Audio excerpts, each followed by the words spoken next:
হৈছে সমাগত ৰাস মহোৎসৱ আৰু ৰাস মহোৎসৱ উদযাপনৰ বাবে ইতিমধ্যে ৰাজ্যৰ প্ৰান্তে প্ৰান্তে ব্যাপক প্ৰস্তুতি দেখা পোৱা গৈছে আৰু সকলো ৰাস মঞ্চত এতিয়া কংসবধৰ আখৰা চলিছে, মহাৰাসৰ আখৰা চলিছে, শ্ৰীকৃষ্ণৰ যি দধিচূৰৰ আখৰা চলিছে, সকলোতে কেৱল এক ৰাসময় পৰিৱেশে বিৰাজ কৰিছে। আৰু যিহেতু কেইটামান দিন আছে, মাজত কেইটামান দিন আছে, সেইবাবে সত্ৰ মহানগৰী সমান্তৰালভাৱে উজনি নামনি সকলোতে এতিয়া শ্ৰীকৃষ্ণৰ বন্দনাৰে মুখৰিত হৈ আছে। আৰু এই মুহূৰ্তত মই উপস্থিত আছোঁ যোৰহাট জিলাৰ কমাখাটুৱাল গাঁৱত মই উপস্থিত আছোঁ আৰু কমাখাটুৱাল কৃষ্টি কেন্দ্ৰত দেখা পোৱা গৈছে যে বিয়লিৰ পৰা যে মাজৰাতি পৰ্যন্ত যি ৰাসৰ অনুশীলন কৰি থকা দেখা পোৱা গৈছে আৰু সকলোতে কেৱল শ্ৰীকৃষ্ণৰ বন্দনা, সকলোতে শ্ৰীকৃষ্ণৰ যি ৰাসক্ৰিয়া আখৰা চলি থকা হৈছে। আৰু মই পোনে পোনে যি ৰাসৰ নৃত্য আৰু গীত মাতৰ মাজলৈ মই লৈ যাম।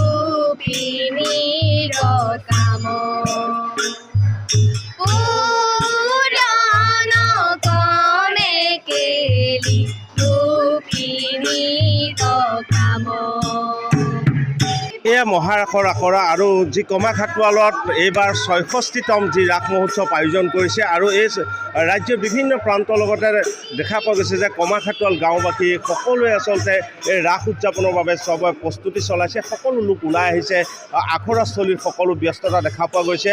শ্ৰীকৃষ্ণ ৰাধাৰ যি বৃন্দাবনৰ যি নৃত্য, তাৰ মহাৰাসৰ নৃত্যৰ যে আখৰা চলি আছে আৰু কেইটামান দিন আছে, তাৰ পিছতে যেন সমগ্ৰ ৰাজ্যখনে দ্বিতীয় বৃন্দাবনলৈ পৰ্যবেক্ষিত হ'ব। যিসকল যুৱতীয়ে বিভিন্ন চৰিত্ৰত অভিনয় কৰিছে মই তেওঁলোকৰ লগতো কথা পাতিম। তাৰ আগতে কিন্তু যি উদ্যোক্তা আছে মই উদ্যোক্তাসকলৰ লগত কথা পাতিবলৈ মই চেষ্টা কৰিম। অকণমান উঠি দিলে সুবিধা হ'ব।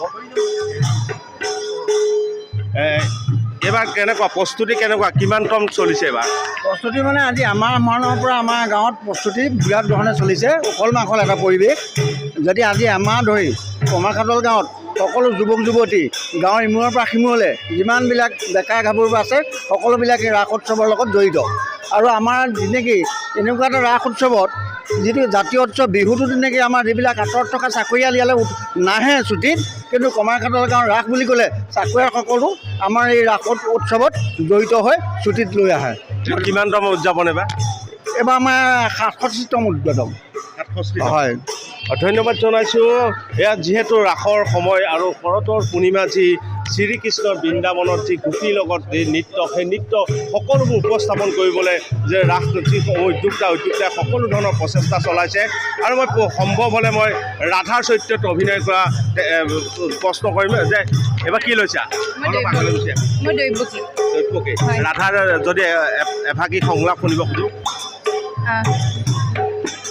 প্ৰভু, দাসীৰ সেৱা গ্ৰহণ কৰক। মই গোৱালিনী ৰাধা, আয়নৰ পোতাশালত দাৰুণ বেদনা বুকুত বান্ধি মই কাল কটাবলগীয়া হৈছে। প্ৰভু মোক উদ্ধাৰ কৰক। ধন্যবাদ জনাইছোঁ। আৰু যিহেতু তোমালোকে গোপীৰ ৰাধাৰ চৰিত্ৰ কৰাৰ লগতে দৈৱকীটো অভিনয় কৰিবা বুলি আমি গম পাইছোঁ, দৈৱকী যদি এফাকি বচন NKTV দৰ্শকসকলক শুনাব বিচাৰোঁ। নিশ্চয় সাজু আছোঁ দাদা।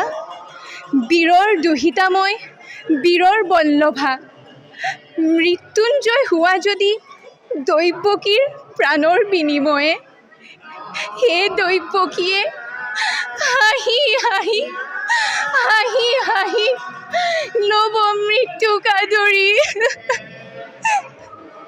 ধন্যবাদ জনাইছোঁ। এইসকল আচলতে যুৱতী যুৱক সকলো ওলাই আহিছে আৰু সকলোৱে যিহেতু দিন চমু চাপি অহাৰ লগে সকলো ব্যস্ত হৈ পৰিছে, সীমাহীন ব্যস্ততা দেখা পোৱা গৈছে। সকলো ৰাস মঞ্চত ব্যক্তিগত হৈ পৰা নাই তিয়কৰ যি কমাখাটল আৰু যিহেতু ৰাজ্যৰ বিভিন্ন প্ৰান্তত এবাৰ ৰাস উদযাপন কৰিব, তাৰ সমান্তৰালভাৱে যোৰহাট জিলাৰ তিয়কতো কিন্তু প্ৰায় 50খনতকৈ অধিক কিন্তু ৰাস মঞ্চস্থ কৰা হ'ব।